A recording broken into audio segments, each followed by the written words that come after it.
Ireland is an island approximately 300 miles long and 110 miles wide. Yet by 1821, there were 7 million people on this small island. Ireland had more mouths to feed per square mile than any other European country. With the beginning of the potato famine in 1845-46, the stage was set for one of the largest migrations of people across the North Atlantic. Most of the Irish in Cape Breton emigrated to the island in the first half of the 19th century, well before the onslaught of the potato famine. In order to understand how the Irish came to Cape Breton, it is necessary to examine the broader context of the North Atlantic fishery.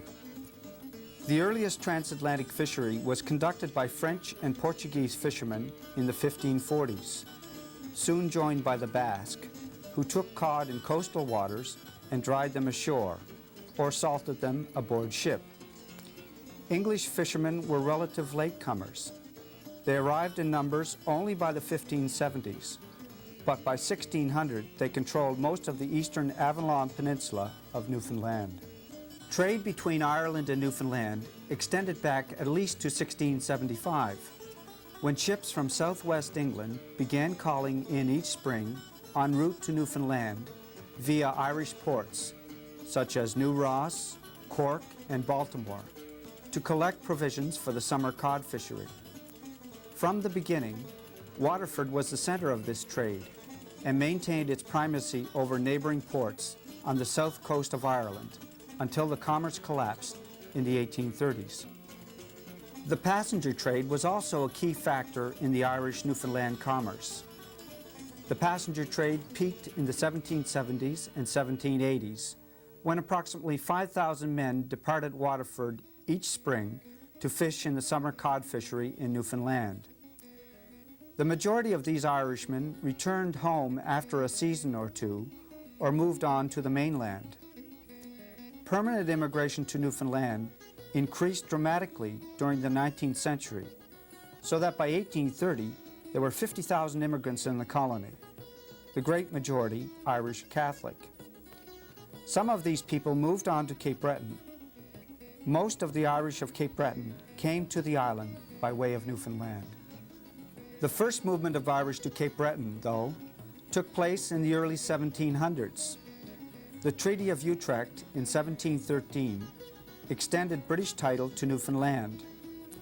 Forced to move to Cape Breton, the French established a thriving inshore cod fishery in the natural harbors along the northeast and southwest coasts of Cape Breton. They settled in Ingonish, St. Anne's, Little Brador, Manitou, Balleen, and numerous other outports from Gabarus to Petit de Gras. Louisbourg, however, became the headquarters for the French fishery and the capital of the colony of Ile Royale. Here we are in the King's Chapel at Louisbourg, and it's really a most appropriate place to begin to look at the Irish in Cape Breton. Up behind me on the wall here is a portrait of King Louis IX of France, who was canonized as a saint. And that's most significant because in France, the church was a theocracy. In other words, there was a union of church and state. And this was important for the Irish and helps explain why they came to Cape Breton with the French from Newfoundland in 1713. The Irish felt more comfortable among their co-religionists, among fellow Roman Catholics, than they did among the British, for instance. And this is largely because the British enacted the penal laws in Ireland in the 17th and 18th centuries. And these penal laws were essentially anti-Catholic statutes. They outlawed the Catholic Church, in fact. They prohibited Catholics from owning land, from entering the professions. It was English law that was enacted by English magistrates and enforced by English soldiers. So the Catholic Church in Ireland had to go underground. And what they do, in essence, is send young men to seminaries in France to be educated as priests. And we had 3 Irish priests in Louisbourg.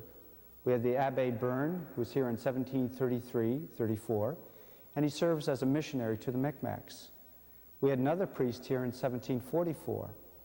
And we have also Father Timothy Lynch, who's here in 1750, and he marries an Irish couple here in that year. And we also have all sorts of evidence relating to the Catholics here, basically because of the parish records that came out of this church. The Catholic Church keeps exacting records, and many of the Irish here serve as godfather or godmother to children being baptized. Oftentimes people come from New England. They may have been married there by an Anglican clergyman. And so when they come here, they want their marriage rehabilitated in the Catholic Church in order to placate their conscience.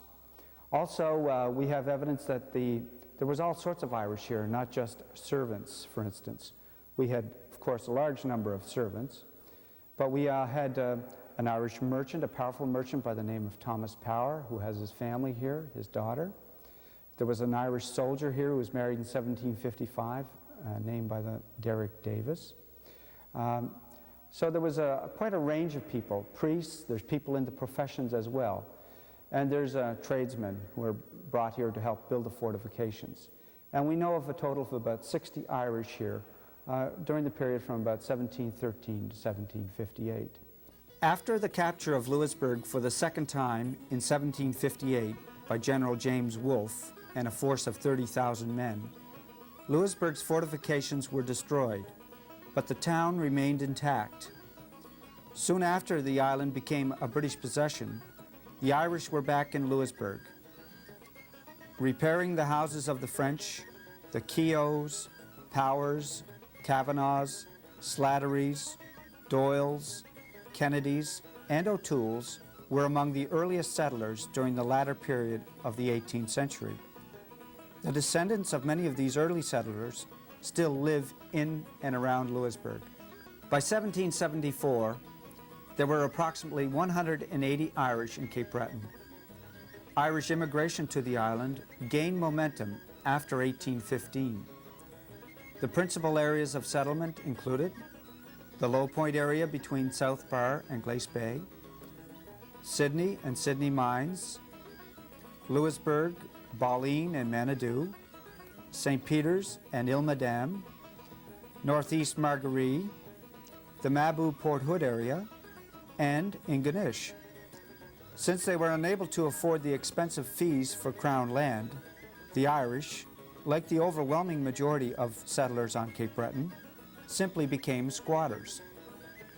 The largest concentration of Irish was in the Low Point area, ranging from South Bar on Sydney Harbour to the present town of Glace Bay.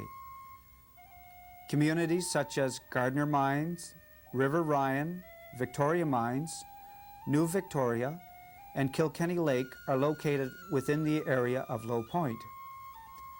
Composed of 25 miles of coastline and inland settlements, the chief attraction of Low Point was good farmland, wood for fuel and buildings, and safe anchorages at South Bar and Lingan. This area became known as the Irish Grant. Although there was little direct immigration from Ireland to Cape Breton, there were tens of shipwrecks of vessels bound from Ireland to Quebec off the coast of the island. One of the most disastrous occurred in 1834. On 15th of April, 1834, the bark Astria left Limerick, Ireland, bound for Quebec. And almost 3 weeks to the day after it left Limerick, that ship wrecked here in Gooseberry Cove on the 8th of May, 1834. There were 251 people aboard that vessel, and only 3 people survived. Alex Storm dove on this vessel in 1975. Well, in 1975, when I first found the wreck, I could see from the evidence that I found on the bottom that she struck out on the head first, on the outside of the head, and that the waves worked her in until finally she came to rest behind me here in about 50 feet of water. Originally, she might have been higher up on the ledge, but she slid off afterwards. She was a copper-fastened ship, typical of that period, and there's anchor chains down there, and there were anchors down there, which we, by the way, brought up for our museum. Over a period of 2 weeks, the Irish fishermen of Balleen recovered some 80 bodies from the wreck of the Astrea and buried them here on the shores of Gooseberry Cove.